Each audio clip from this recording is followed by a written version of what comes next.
Festival de Cine de Cosquín. Festival de Cine de Cosquín. Ya pasamos por el Bafisi, ahora al FISIC. Todos los nombres son parecidos. Claro, sí. Siempre incluyen cine internacional. Entonces Festival Internacional de Cine de Independiente. Independiente de Cosquín. Independiente de Cosquín, sí. La verdad que una gran experiencia. ¿Sí? Sí. ¿No había sido? No había ido nunca, siempre estuve por ir, pero el tema del Bafisi me complica, como siempre es cercano. Lo cubro, Claro. Termina el Bafisi y empieza, entonces tengo que llegar para volver a salir y la verdad que no me da la logística. Esta vez me organicé de tal forma que pudiera, el Bafisi son 2 semanas y estuve solo en los primeros días, o la primera semana, para tener un margen para poder ir y finalmente se dio, así que estoy muy conforme con la experiencia y además porque bueno, es un festival donde todo es más cercano y eso te genera otro tipo de experiencia, porque lo importante es estar, ¿no? Más esto ya excede el cine, digamos, en este mundo tan virtual donde todos son sin estar, ser sin estar, bueno, hay que estar en los lugares y hay que vivir la experiencia de estar. Claro. Y estar en el festival es mucho más que ver las películas que pasan ahí, ¿no? Sí. Hay otra cosa que pasa por otro lado, otra cosa energía que uno va absorbiendo. Una comunidad, ¿no? Y sobre todo el sentido de comunidad, exactamente, porque por ejemplo en el hotel que estaba paraban todos los que presentaban películas, actores, directores, productores, algunos. Te iba a preguntar eso, ¿dónde paraste? Pero un hotel. Sí, o sea. sí, que te lo da el mismo festival, eso es buenísimo. Mirá qué interesante. Sí. O sea, todos estábamos ahí invitados por el festival. Con lo cual no solo yo veía las películas, sino que después podía estar desayunando con la persona que protagonizaba esa película, por ejemplo. Ver a la actriz elegida como la mejor actriz en chancletas. Así. Claro, eso.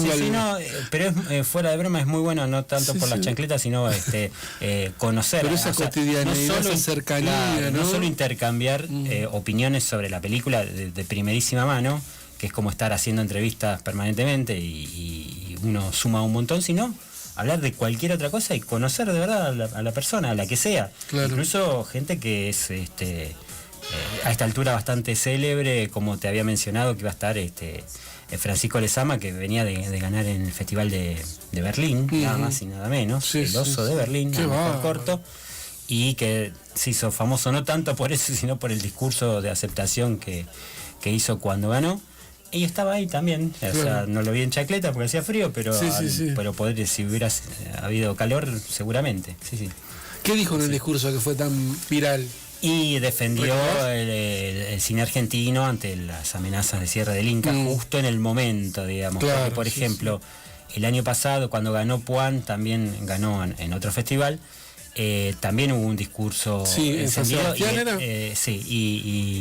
en otros casos pasa lo mismo, pero este era en el momento justo, claro, entonces hizo un poco más de ruido y estuvo la verdad que muy bien hacerlo en ese momento y bueno, se hizo un poco más conocido por eso, que es una pena porque también está bueno que sea conocido por lo que hace, que es muy bueno, ¿no? Claro. Por algo. ¿Cómo se llama su película? Un movimiento extraño. Un movimiento extraño. ¿Pudiste verla? Sí, la pude ver. ¿Y qué te pareció? Mismo. Me pareció que tenía una capacidad para condensar temas y hablar de muchas cosas a la vez, siendo conciso, que hacían que uno sintiera que vio un largometraje después de ver un corto. Eran 22 minutos, pero en el buen sentido, no porque se hace largo, sino todo lo contrario, sino porque parece que uno vive, digamos, los personajes, tantas cosas le pasan que te cuesta pensar que todo eso sucedió solo en un corto. De hecho, le preguntaron por eso, si iba a ser largo, no. A veces es mejor así. Y tiene esta cosa tan argentina de ir a la temática, a una temática esencialmente argentina, con elementos que uno puede pensar en el cine de Bresson, de Kaurismäki, sobre todo porque tiene ese humor asordinado del cine de Kaurismäki y de otros directores de afuera, pero en definitiva para hacer algo personal y también argentino, porque en definitiva son personajes que están ahí buscando el mango y pensando todo el tiempo en la cotización del dólar, básicamente, que eso lo hace extremadamente argentino. Entonces esa combinación del adentro y el afuera y de contar lateralmente algo que termina siendo una radiografía de la sociedad actual y de lo alienados que estamos, me pareció bastante lúcido de su parte. Bien, bien. ¿Alguna cosa que te haya sorprendido, que te haya llamado la atención? Sí, siempre hay que buscar eso también, y yo lo busqué y lo encontré en una película que estaba por ver, una incompetencia que me quedé con las ganas y que la quiero ver y que seguro que es muy buena, pero tuve el instinto de ir a otra que por temática me interesaba y que estaba fuera de competencia, se llama El Escuerzo, que está basada muy libremente en un cuento de Lugones, y que como transcurre en 1866, que es una época que a mí me interesa especialmente de la historia argentina, dije, a ver qué hace este tipo, y la verdad que fue muy, muy interesante, una película todavía desconocida, de un director cordobés, debutante, que trata sobre ese periodo, el periodo de la llamada pacificación, que también se llamó Proceso de Organización Nacional. Se llamó también así. Claro, con lo cual... Hacía 10 años que se había sancionado la Constitución Nacional, había muchos jefes, ¿no? Lo que hacía, Urquiza. En definitiva, era más o menos la misma situación que el proceso de reorganización nacional, de reprimir, de arreglar las cosas para adentro, porque... Fue bastante sangriento también. Claro, ¿no? El problema era que las provincias no querían plegarse a la guerra del Paraguay. Entonces había que forzar la situación. En ese contexto histórico que es riguroso, todo, digamos, hecho con total seriedad, la película decanta por algo totalmente que va hacia el terror. O sea, no es una película histórica seria o que con pretensiones de eso, sino que justamente pretende abarcar todo, y creo que lo logra, y por eso, y es curioso, ¿no? Porque se parece más a una película, no sé, por decir, de un director de ahora, Ari Aster, que hace un cine de terror medio prestigioso, y si no, más conocido Cronenberg o Lynch, que de repente se enrarece todo, lo que parecía más o menos normal enseguida pasa a ser anormal, y con la excusa de las supersticiones de la zona, ¿no? La zona rural, eso suma mucho, aprovecha para imaginar o mostrar algo que está más relacionado con la fantasía, pero en un marco, en un contexto histórico bien concreto. Claro, bien delimitado. Interesante como ¿Cómo propuesta. Es el nombre entonces? El Escuerzo. El Escuerzo. El Escuerzo, sí. Basado libremente en una obra de Lugones, en un cuento de Lugones. Exactamente. Gran escritor, ¿eh? Sí. Gran escritor argentino. Sí. Sin duda. Y paradigmático, digamos, en todo sentido. Fundante, ¿no? Claro, fundante, y te diría la historia de la familia Lugones, es la historia de Argentina resumida, ¿no? Con lo que hizo, con su gente de derecha, con todo, la picana, con todo lo malo, porque por eso digo, ¿no? Un jefe de policía que terminó torturando a su propia nieta, exactamente. Una es como cosa... Si lo haces en un guión es poco creíble, y sin embargo pasó. Sí. Que cuando le preguntaban a la chica hasta Lugones, Gustavo, no sé si sabías vos, que decía, ¿vos sos algo del escritor? Sí, decía, soy hija del torturador y nieta del escritor, decía, porque el padre había sido jefe de la Policía Federal y había fundado la picana, había institucionalizado el uso... Impuesto a la picana. Qué bárbaro. Una locura. Pero bueno, así estamos. Bueno, fue el que dijo, es la hora de la espada, digamos. En aquel momento paradigmático. Bueno, ese momento, claro, ¿no? Ese momento del golpe, digamos. Claro. Algo fundante, curiosamente, de alguien que provenía del socialismo. Curiosamente, ¿no? Sí, está toda la contradicción. Toda la contradicción de la familia. Encerrada en una sola familia. En una familia. Es así. Pero quizá en todas las familias. Sí, hacemos la radiografía de todas las familias. Y sí, vos te pones a pensar lo que es mi familia, yo sería uno. Pareciera, cuando uno habla, que somos todos del mismo palo en casa. Y no, yo soy como el extremista, por así decirlo, ¿no? Viste que algo que nos dijo acá un escritor, filósofo, Singer, filósofo que hace filosofía a la gorra, una cosa muy, muy maravillosa. Él dijo que todos creemos que estamos en el medio de algo. Ninguno se percibe como el más facho o el más zurdo, sea. Él nos hablaba de su misma salvo posición. Los actuales, digamos, ¿no? Que sí se perciben de derecha. Sí, pero nadie cree que es tan de derecha. Nadie lo dice abiertamente, salvo Lilia Lemoyne, ¿no? Digamos, o sea, nuestra querida Lilia. ¿Por qué izquierda le dice le dice la otra? Bueno, pero Lilia se cree que Lilia y ese tipo de personajes creen, también hay un discurso hegemónico que lo valida, que la derecha es lo normal. Claro. A eso voy yo. Claro. Entonces el tipo de derecha que vos decís, no puede ser tan facho, dice, pero esto es normal, te dice. lo extremo para ellos es el zurdo.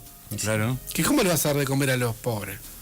¿Cómo vas a asistir a alguien? En general todos se autoperciben como centro y por eso todos exactamente. Las localidades como Cosquín, ya que estábamos para volver a Cosquín, significan centro, o Cusco, o en general todos los pueblos se autodenominan como los hombres, o sea, como si no hubiera otra cosa alrededor, digamos, y las localidades como el centro de algo.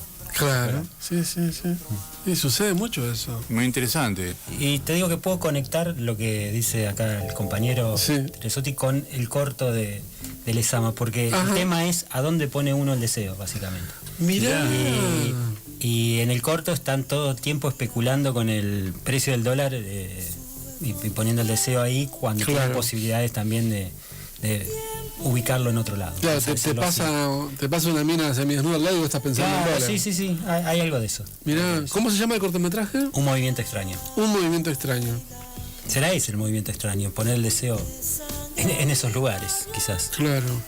Che, ¿te parece que escuchemos la entrevista que tuviste la oportunidad de hacerle? Qué lindo, ¿no? Sí. Esa posibilidad que te da el festival. Totalmente informal, o sea, no era una entrevista oficial, estábamos charlando. ¿Él sabe que lo grabaste? Sí, sabe que no es cámara oculta ni nada. Pero en realidad Fernando Barea le iba a hacer una nota y me pidió que la grabe y yo entonces me quedé grabando y de paso le hice mi propia entrevista, ya que estaba ahí, pero estábamos comiendo empanadas a cualquier hora en la plaza, de una manera totalmente libre. En Cosquín. En Cosquín, pero esas son las mejores cosas que pasan en los festivales, justamente. Además del sexo que hay. Además que me contaron, sí. Que muy apasionado y muy salvaje ahí con actrices nobles. Sedientas. Nobles. Casi digo púberes, no. Núbiles tampoco. No. Bueno, escuchemos la nota entonces con Francisco Lezama. Exactamente. Francisco Lezama, director del cortometraje que ganó el Oso de Plata en Berlín. Y ganó el FICIC al mejor corto, ¿no? Mirá, bien. Porque había un premio al mejor cortometraje, él competía y ganó también en Cosquín, ¿no? Que era medio cantado, pero sucedió. Cuando quieras, Gustavo. Lo importante era trabajar sobre como la matriz de género, pero yo, trato de pensarlo de otra manera, el género, ¿no? Como que siento que de un tiempo a esta parte, con la modernidad de la historia del cine, como que ir al género por sí mismo, sin ningún tipo como de reflexión sobre el género, creo que se queda un poco corto. Sí. Porque hay un punto en el que sabemos cómo funciona el género, que tenía que ver con, ¿no? Como si el cine empezó transversal y popular y uno podía ir a una sala, ir a las clases altas y las bajas se mezclan en la misma sala. Después el mercado lo que hizo es segmentar al público en distintos géneros. Sí. Y yo me formé viendo ese género, entonces hay algo como formativo para mí en haber visto cine de género. Yo soy cinéfilo desde muy chiquito, pero muy cinéfilo y muy... me encanta el cine de género. O sea, mi película favorita es Evil Dead 2, por ejemplo, de Sam Raimi. Pero creo que la película tiene su propia disolución del género en sí misma. Es una película que a mí me fascinó cuando era chico porque no entendía si era comedia, si era terror, qué era eso, porque no había visto la primera, había llegado a la segunda, que es su autoparodia. Incluso eso te iba a decir, exactamente. Entonces ahí había como una película de género que estaba como... los jugos gástricos estuvieran como por fuera de la película disolviéndola. Como una película de género que se autocorrompía, se autodestruía. Y de ahí en adelante, creo que desde que yo soy chico, después de Evil Dead 2, empecé a ver como las películas de género con esa vara. A ver cómo se autodestruye una película de género. Como me gustó la idea de lo degenerado, aparte, en el sentido de renoiriano, de Jean Renoir, que él hablaba de la falta de, ¿no? Como de lo que se va transformando, como la vida, ¿viste? Que va degenerándose, que no tiene género. Una película de guerra es una comedia. Una película de terror es una comedia, ¿no? La gran ilusión, es una comedia sobre la Primera Guerra Mundial, ¿qué es? Se vuelve cómica, en un momento se vuelve trágica. El Río de Renoir tiene un momento que es súper alegre. Ese momento alegre hace que sea mucho más triste después. Me gusta el género, no cuando toca como una nota y se queda como en como rendir pleitesía a sus propias reglas. Pero en este caso en particular a mí me gustaba la idea de hacer como una comedia romántica deconstruida, que tenía que ver con mostrar a dos tipos de argentinos, que es, bueno, una guardia de seguridad de clase media-baja, que tiene un adelantamiento de la información, que no sabemos si es cierto que ella verdaderamente ve el aumento del dólar o lo fantasea, no importa. Ella se hace echar de una manera, cobra la indemnización y cambia de estatus, ¿no? Al cambiar de estatus compra dólares y está más tranquila. Y me gustaba la idea de cómo las personas que están más tranquilas pueden como armarse una película de esas mismas. Entonces para mí si hay una trama de la película es como una trama metida dentro de una trama, que es la idea de una chica que tiene dólares y entonces crea una comedia de enredos, no crea de enredos, de romántica con un chico que claramente los arbolitos no llegan a comprar dólares. Es un trabajo muy precario, más precario que el de un guardia de seguridad. Entonces ahí estaba la cosa que me interesaba mezclar con el tema de una comedia romántica, que después es la película que se hace el personaje. En ese sentido es como muy romeriano el planteo. Y Miyazaki también tiene ahí una tradición muy de Jacques Rosier y de la Nouvelle Vague. Y es verdad, como que lo que puede estar en el papel para mí es esta idea de relato que se relata y que se pone en evidencia sin perder, que es borgiano eso. Sí, ¿no? Uno podría decir borgiano eso. Perdón, una manera no tan argentina de ser muy argentino. Claro, una manera no tan argentina de ser argentino. Eso sería. Sí. Pues yo también pensé en Perezón, obviamente, Kaurismäki. Es verdad, todo eso. Aunque el tema es esencialmente argentino. Claro. Eso también está en César Aira, igual si uno rasca, ¿viste? En realidad es la tradición literaria argentina que viene de Borges. Y claramente desborda sobre el Pampero porque me parece que Ginás es fanático. Sí. Pero bueno, en mi caso particular yo creo que va más por el lado de César Aira. Sí. Y ahí podríamos hablar como de... Está bien, está Bresson como referencia, pero está también von Stroheim con Avaricia, que justo está cumpliendo 100 años. Sí, me encanta esa película. Es una película que lo que inventa Stroheim es poder mostrar como mezquindades, pero de los personajes sin que la mezquindad sea desde el punto de vista de la cámara. Entonces es como un registro de gestos, como cuando uno ve de vuelta Avaricia, ahora se puede ver restaurada, ¿viste? Sí. Ves ahí como una disposición de Stroheim a mostrar lo que fluctúa en el ser humano, no la moralina de Hollywood de la época. Y por eso sus películas llegaron tanto en su momento. A mí lo que me pasa es que no... Ingenuos, pienso el cine narrativo, si bien el resultado puede parecer una comedia, ponele, o puede parecer narrativo, porque trato de trabajar las pinzas de una narración clásica, que es las repeticiones y las variaciones que generan un código, ¿no? Que permiten que el espectador fluya con la narración. A mí me interesa eso, pero no es lo que más me interesa en lo personal. Entonces yo no trabajo una idea de psicología de los personajes, porque pienso que la vida real, la vida diaria, no existe tal cosa. ¿No? Como que cualquier cosa cambia la posibilidad de la psicología en personal. Cualquier cosa. Si un día hay mucho viento, cambia la psicología del personaje. No, pero hay algo, parece que yo voy a contestar por él, no tiene nada que ver, pero evanescente, ¿no? O sea, que es lo que vos decías de lo del viento, pensando en lo del viento. A mí me encanta la sonrisa de ella en el trío, que no es por el trío, es porque ese día subió el dólar al doble.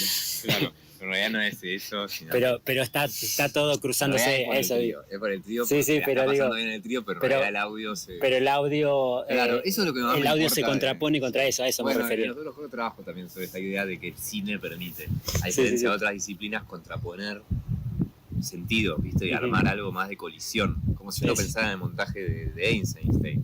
Como películas que construyen y colisionan dos sentidos y que realmente yo creo que se puede ser como realista basinianamente y al mismo tiempo también trabajar con la matriz del montaje y la síntesis que vos le das al espectador. Se nota bastante del cine, ¿no es cierto? Sí, que vos le das al espectador en un punto la posibilidad de que haga la matemática.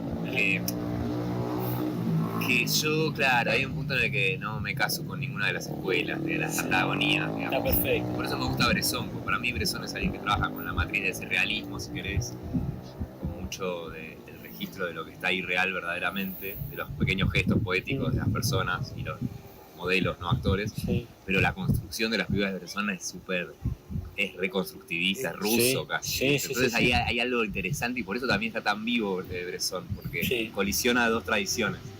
No, y ahí está esta idea también de decir, bueno, voy a aceptar lo que me da como el destino, porque hacer una película es como el jubilete con los dados, ¿viste? Sí, sí. Podría haber como dicho, no filmemos, es muy incómodo, esto no lo voy a... A mí me Esto parece no estaba que- en mí. a mí me Estaba parece en el que- guión, no me acuerdo, o sea, había una corrida cambiaria, después el movimiento socialista de los trabajadores marchando, apareciendo. A mí me parece que queda muy Que si bien. lo tenés que poner Claro, más es que- carísimo. Claro, Si es tenés que imposible hacer. de ponerlo. Obviamente yo tengo como esa formación cinéfila que permite que uno acepte lo que le da, como John Ford cuando filmaba La Tormenta, no sé, como esas 5 palabras de John Ford. Sí, sí, digo, como aceptar que esto es mejor que la idea, siempre lo que aparece va a ser mejor que... Laila Marx, justamente por esta misma idea que te decía, que a mí me gusta, primero escribir en base a lo que mi propia vida me da, que en ese caso yo trabajaba en el Malva, donde filmamos, veía a los guardias de seguridad, los veía vestidos de guardias de seguridad, después las fiestas de fin de año los veía de civiles, como las chicas vestidas como de fiesta. Hay algo de aprovechar lo que tenés a mano para poder escribir,